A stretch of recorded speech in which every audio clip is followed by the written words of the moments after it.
Assalamu alaikum. Welcome back to Iron Medi. Once again, we are going to read Introducing Someone Formally. We have already completed 6.1.1. Now we are going to read 6.1.2. Okay, there are three questions. You can see 6.1.2. Discuss the following questions in group. অর্থাৎ দলের নিচের প্রশ্নগুলো আলোচনা করো. So there are three questions. A. How do you address your head teacher when you write an application to him or her? B তে আছে which words or phrases do you use to address your friend, cousin when you write a letter or mail? R C তে আছে how is your writing to your teachers different using words or phrases, tone, addressing, etc. from your writing to family members? তো এই তিনটা প্রশ্নের খুবই সহজ উত্তর আমরা দেওয়ার চেষ্টা করব এবং it's very small tutorial, lesson tutorial. তো চলো দেরি না করে আমরা উত্তরে চলে যাই। প্রথম প্রশ্নটি হচ্ছে how do you address your head teacher when you write an application to him or her? আপনি যখন আপনার প্রধান শিক্ষকের কাছে একটি আবেদনপত্র লিখেন তখন আপনি কিভাবে তাকে সম্বোধন করবেন? তো আমরা উত্তরটি দিতে পারি when writing an application to my head teacher I would address them as respected head teacher or dear head teacher। যেহেতু এটা হেড টিচার দেওয়া আছে সুতরাং তোমরা রেসপেক্টেড হেড টিচার বা ডিয়ার হেড টিচার লিখতে পারো। এর বাংলাটি হচ্ছে আমার প্রধান শিক্ষকের কাছে আমি আবেদনপত্র লেখার সময় আমি তাদের সম্মানিত প্রধান শিক্ষক বা প্রিয় প্রধান শিক্ষক বলে সম্বোধন করব।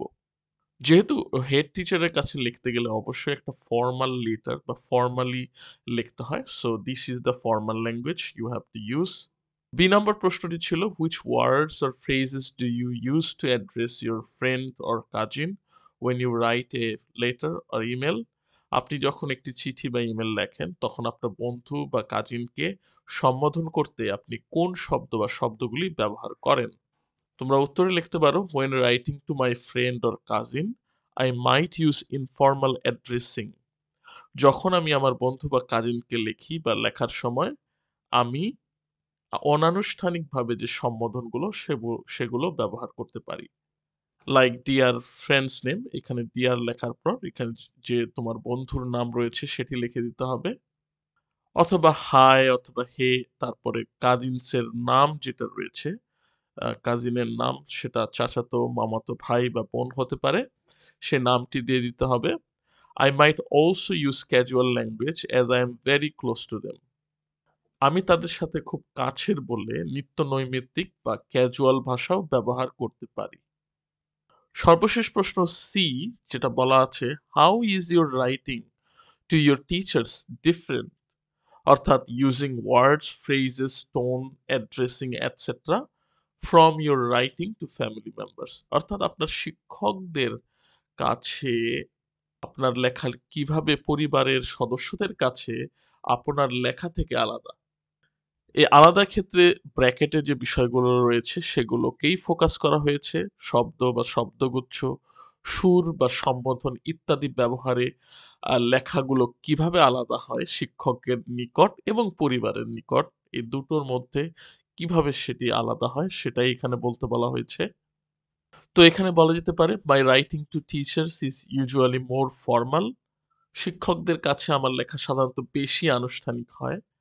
I might address them as respected teacher।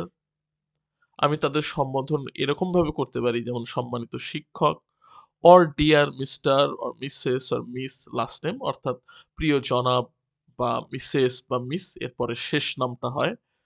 যদি এরকম হয় যে কারো লাস্ট নেম সিদ্দিকী তাহলে লিখতে হবে জনাব সিদ্দিক, মিসেস সিদ্দিক বা মিস সিদ্দিক। কারো লাস্ট নেম যদি ইসলাম হয় তাহলে এরকম হতে পারে জনাব ইসলাম, মিসেস ইসলাম, মিস ইসলাম। ওকে, তো ঠিক এরকম ভাবে the tone is more respectful, polite and professional compare to my writing to family members. অর্থাৎ আমার পরিবারের সদস্যদের ক্ষেত্রে যে লেখাটা হয় সে লেখার চেয়ে এখানকার যে আমি শিক্ষককে লিখছি সেই লেখাটা সম্মানজনক, ভদ্র এবং পেশাদার ভঙ্গির হয়ে থাকে। My writing to family members যখন লেখা হয় তখন এই লেখাটা কেমন হয়? Where I might use a more relaxed, informal and familiar tone.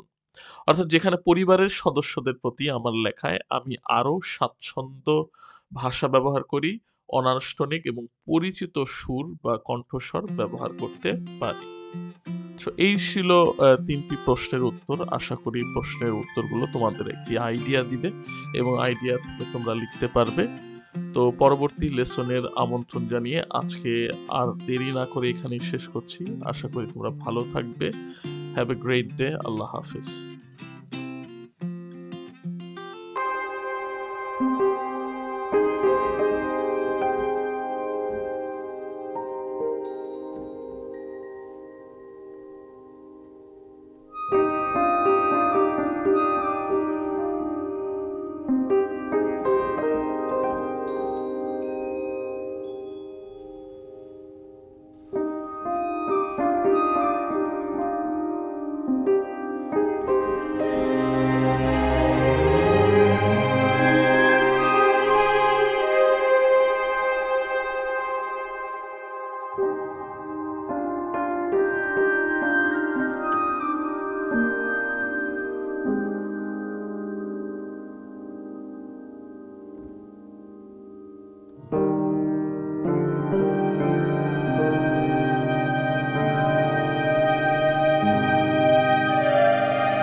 you